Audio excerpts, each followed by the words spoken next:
Hello everyone, Ram Pothineni నటించిన Andhra king తాలూకా movie అయితే వచ్చేసింది. సో ఇందులో స్పెషల్గా కన్నడ యాక్టర్ ఉపేంద్ర గారు ఉన్నారనే చెప్పాలి.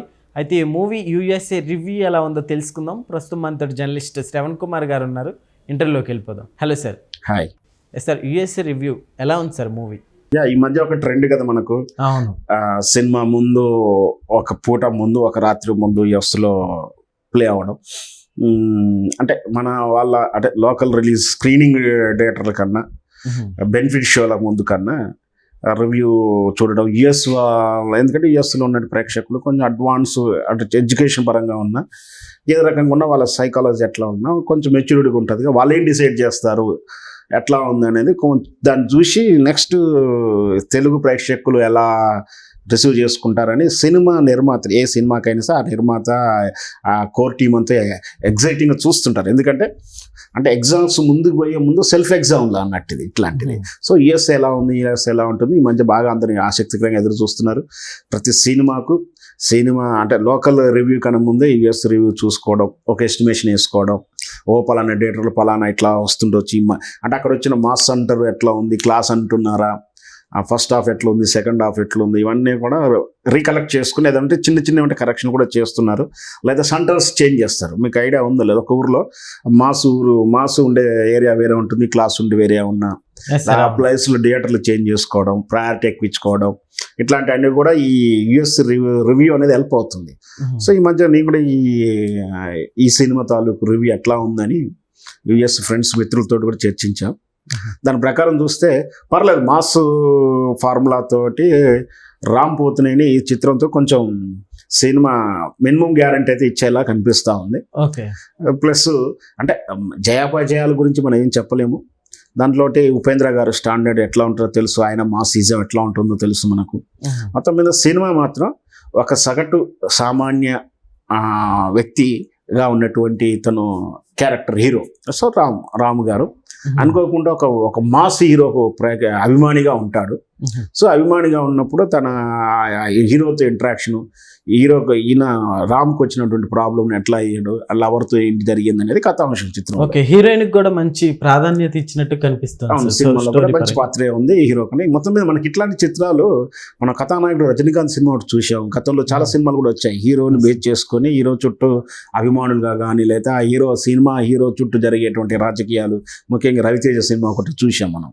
అవును, డిఫరెంట్గా అంటే అట్లా నిజ జీవితంలో హీరోలంతా కూడా అక్కడ కనిపించడాలు కానీ, ఆ చిత్రం తాలూకు రాజకీయాలు, ఆ చిత్రం హీరోకి చుట్టూ ఉండే మాన్య ఏంటో, కథా స్క్రీన్ పై అప్పారావు అనే సినిమా, రామ్ గోపాల్ వర్మ సినిమా, అందులో కూడా అదే చూపిస్తారు. సినిమాలో ఉన్నటువంటి సార్థక సినిమా ప్రొడక్షన్ దశలో ఏ విధంగా ఇబ్బందులు ఉంటాయని, అంటే సినిమానే కథాంశంగా తీసుకొని సినిమా చేయడం, సినిమా హీరోలను కథాంశం తీసుకొని సినిమా చేయడం అని కొత్త ట్రెండ్ ఏం కాదు.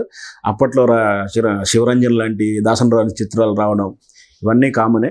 సో ఈ ట్రెండ్ అంటే ఇప్పుడు నవీన కాలానికి సంబంధించినటువంటి కథాంశాలతో కలుపుకొని మంచిగా అయితే ఉన్నది. మరి ఈ తెలుగు ప్రేక్షకులు ఎలా రిసీవ్ చేసుకుంటారో చూడాలి. ఇది దర్శకుడు వచ్చేసి మహేష్ బాబు గారు. సో ఆయన దర్శకత్వంలో వచ్చిన ముఖ్యంగా ఈ చిత్రం ఈ రామ్ పోతినేనికి ఖచ్చితంగా సక్సెస్ ఇవ్వాల్సి ప్రూఫ్ చేసుకోవాల్సిన చిత్రంగా ఉంది. ఆయన మీద బాధ్యత ఎక్కువ ఉంది. వరుసగా చిత్రాలు ఫ్లాప్ అయినాయి అని నేను చెప్పను, కానీ మంచి పేరు తెచ్చిపెట్టలేదు అని చెప్తాను.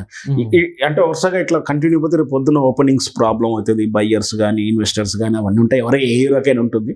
సో ఈ సినిమా మాత్రం మినిమం బిజినెస్ స్కోర్స్ ఇస్తే మాత్రం రామ్ ఇంకొక 5-10 ఏళ్ళు అయినా మంచి కంటిన్యూటీలో ఉంటాడని నా అభిప్రాయం.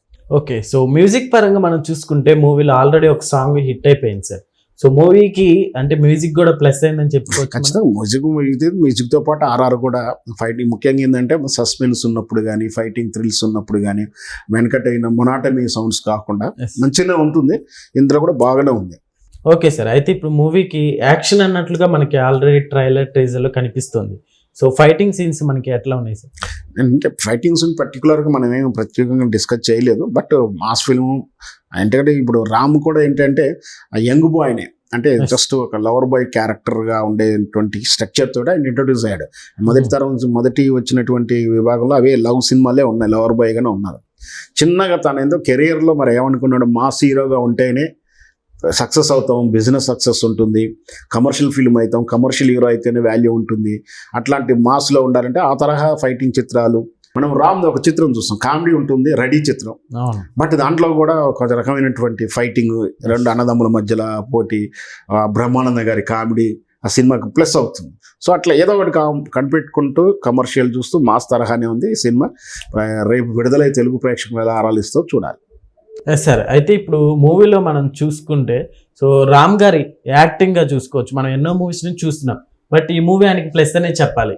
గత కొన్ని సినిమాలుగా చూసుకుంటే కాస్త డల్గా ఉంటుంది. ఖచ్చితంగానే నేను కూడా అదే చెప్తున్నా. ఇప్పుడు ఆయనకు కంపల్సరీ అని కూడా చెప్పాలి, ఎందుకంటే వరుస చిత్రాలు పెద్ద కమర్షియల్ సక్సెస్ సాధించాయి, ప్రొడ్యూసర్కి కొంచెం ఏదో గొప్పగా చేశారని అయితే అనలేను. బట్ అట్లాంటి ఈ సమయంలో ఇట్లాంటి మళ్ళీ వెంటనే ఇట్లాంటి చిత్రం వచ్చి మాస్గా నిలబెట్టుకున్న, కలెక్షన్ పరంగా నిలబెట్టాలి. నటన పరంగా రామ్కి ఎక్కడా డోకా లేదు. మనం ఎప్పుడు మార్కులు ఇవ్వలేదు నా పాయింట్ ఆఫ్ వ్యూలో. ఏ హీరో కానీ మనం ఇచ్చేంత మెజర్మెంట్ చేసేంత వాళ్ళం కాదు, చేయకూడదు కూడా. అయినప్పటికీ ఇఫ్ ఇట్ ఈస్ 5 to 5 అంటే 5 మార్కులు కూడా ఇవ్వచ్చు, తప్పేం లేదు. నటన విషయంలో రాము ఏదో వెనకడిగేస్తాడు లేదా చేయలేకపోతాడు అనేది ఎక్కడా లేదు. మంచి పెర్ఫార్మెన్స్, ఫ్లెక్షన్స్, మాస్కు తప్పినటువంటి ఆ సీక్వెన్స్ల విషయంలో ఆయన చూపించేటువంటి పెర్ఫార్మెన్స్ అయితే బాగానే ఉంటుంది. సరే, ఇంకా కలెక్షన్ల పరంగా చూసుకుంటే మనకి ఈ మధ్య కాలంలో పెద్ద సినిమాలు ఏం లేవు కాబట్టి సో కలెక్షన్లు బాగా కొల్లగొట్టచ్చు అంటారా? అట్లాగే మనం చెప్పలేము. సినిమా లేకపోతే మాత్రం పెద్ద ఎసెట్ అవుతుందని కూడా అనలేము. సినిమా చూడాలంతా లేకుండా బోర్ కొట్టింది అనుకోండి, డిజాస్టర్, ఓపెనింగ్ కూడా లేనటువంటి పెద్ద హీరోల చిత్రాలు కూడా మన పేర్లు ప్రస్తావించడం అవసరం లేదు. సో సినిమా లేకపోవడం ఈయనకు కొంచెం ప్లస్ అవుతుండొచ్చు, అట్లా కాకపోతే. ఓకే, సో అట్లానే ఇంకొకటి ఉపేంద్ర గారు సార్ చాలా స్పెషల్గా కనిపించారు ట్రైలర్లో కూడా, టీజర్లో కూడా. సో అంటే ఇక్కడ విలనిజం ఏమన్నా ఉంటుందంటారా, లేకుంటే మామూలుగా ఇద్దరు ఫ్రెండ్లీగా ఉంటుందంటారా? మనం ఈ సినిమా మొత్తం డిక్లేర్ చేసినట్టు అవుతుంది, అలా చెప్పకూడదు. మొత్తం మీద బాగున్నాడు ఆయన. ఈ సినిమాకు ఉపేంద్ర ఎసెట్ అయ్యాడు. రామ్ ఎంత గొప్పగా నటిస్తున్నప్పటికీ ఆ గొప్ప నటించాలి హీరో ఎప్పటికైనా ఆపోజిట్ క్యారెక్టర్ కూడా అంత స్ట్రాంగబుల్గా ఉంటేనే మనకు ఈతలో క్యారెక్టర్ కూడా పండుతుంది. సో మనం ఆయన మొత్తం స్టోరీ మనం రివీల్ చేయకూడదు కాబట్టి మొత్తం మీద ఉపేంద్ర గారి క్యారెక్టర్ బాగుంది, మంచి పెర్ఫార్మెన్స్. ఆయన గురించి ప్రత్యేకంగా చెప్పాల్సిన అవసరం లేదు. Okay sir, thank you.